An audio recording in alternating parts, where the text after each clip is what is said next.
Hey, Lord of the Rings fans. Roman Diesel is back. We're going to stay with the strategy battle game.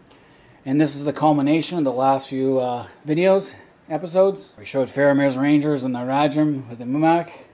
And it's the ambush of Ithilien, or Faramir's ambush. And it's in the chapter of Herbs and Stewed Rabbit in the Lord of the Rings. So here we see I got my Rangers of Gondor in position to ambush. And then I have a regiment of Haradrim. The Mumatil kill on the very next turn will appear there. Backstory on this one is that the road that the Haradrim are using is the old north-south road through Ithilien that goes all the way to the tip of the Morannon, where the Black Gates are, and the Towers of the Teeth, all the way down to the Poros and beyond. It's an ancient road. The Gondorians have not kept it up because they've lost control of the province and it's become less important to them, especially after the fall of Minas Ithil, and that they no longer control the Towers of the Teeth as well. So why upkeep a road? Sauron's slaves, they've upkept the road a little bit in certain areas, but not here. So here you still see a peak of the road where the Mumak is, and then it's all green grass. You see this with Roman roads in Europe. If you look at an old Roman road, they're still there, but there's a whole bunch of stuff on top of it. The handiwork of men of old could still be seen in its straight, sure flight and level course. Now and again it cut its way through hillside slopes, or leapt over a stream upon a wide, shapely arch of enduring masonry. But at last all signs of stonework faded, save for a broken pillar here and there, peering out of bushes at the side, or old paving stones still lurking amid weeds and moss. Heather and trees and bracken scrambled down and overhung the banks, or sprawled out. That's what these Haradrim are marching on, a country cart road, basically. I got them in order. They might not be in any particular order. And when Gollum leads the hobbits down it, they'd come to the end of a long cutting, deep and sheer-sided in the middle, by which the road clove its way through a stony ridge.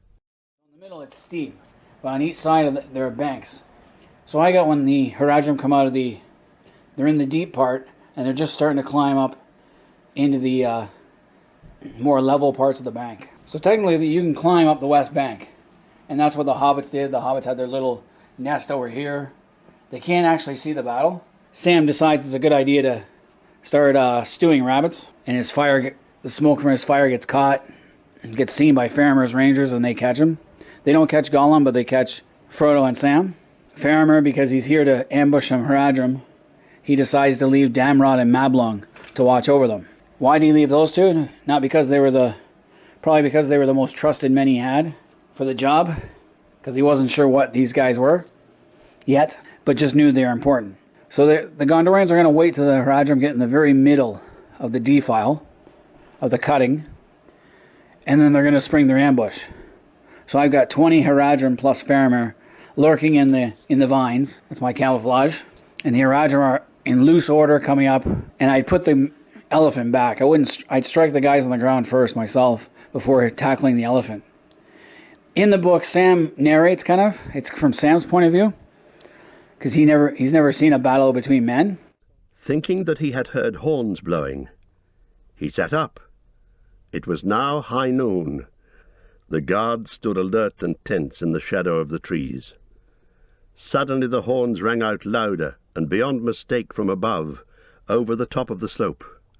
Sam thought that he heard cries and wild shouting also, but the sound was faint, as if it came out of some distant cave. Then presently the noise of fighting broke out near at hand, just above their hiding place. He could hear plainly the ringing grate of steel on steel, the clang of sword on iron cap, the dull beat of blade on shield. Men were yelling and screaming, and one clear, loud voice was calling, "Gondor! Gondor!" "It sounds like 100 blacksmiths all smithying together," said Sam to Frodo. "They're as near as I want them now." But the noise grew closer. "They're coming," cried Damrod. "See, some of the Southrons have broken from the trap and are flying from the road. There they go, our men after them, and the captain leading."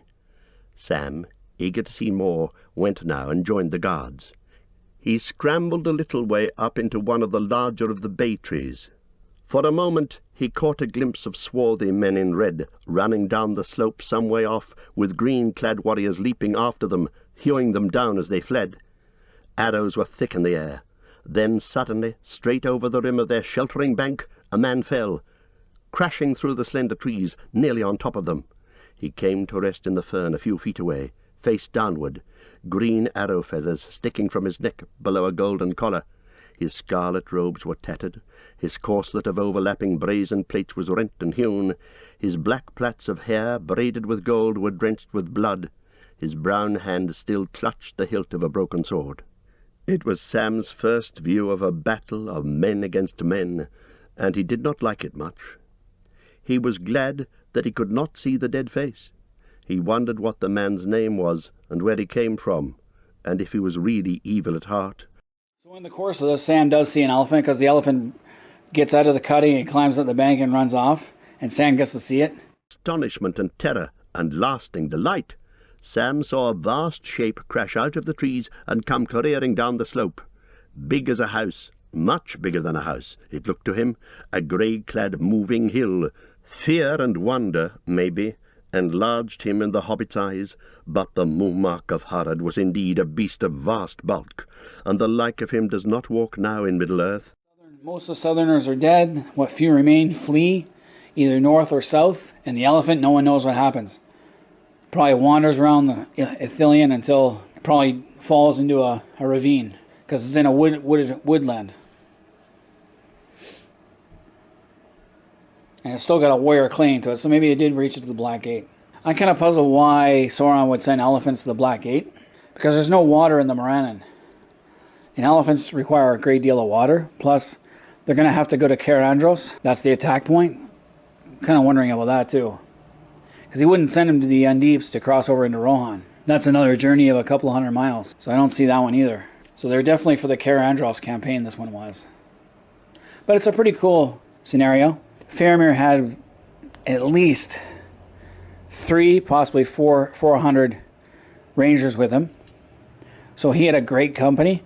Tolkien uses words like company, regiment, battalion, host quite frequently, but doesn't explain the numbers very well.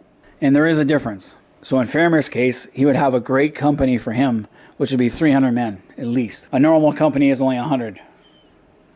A regiment could be anywhere from 1 to 3,000, depending, because in the British Army, regiments had battalions. There could be as many as five battalions or just one single battalion regiment. So why you look at old Napoleonic wars, you'll find the first of the first Scots or the third of the first Scots. That means 1st Battalion, 1st Scots, or 3rd Battalion, 1st Scots. I think the 1st Scots had 5 battalions in total. One of them served in the War of 1812 in Canada. Same with the 8th and the 49th. Usually a regiment in Britain would have a battalion that fought abroad and 1 battalion at home recruiting. And they would ship recruits off to the 1st Battalion, the 2nd. So the 2nd Battalion was a training battalion and the 1st Battalion was the fighting battalion. Something like that. I could be wrong on that. Anybody familiar with the British regiments, let me know. If you want to play this is how I have it set up. In the middle of the defile. I'm sure there's Rangers on the other side too. In this game, the Rangers would strike first, and the Haradrim would not know they're there until they strike first with arrows.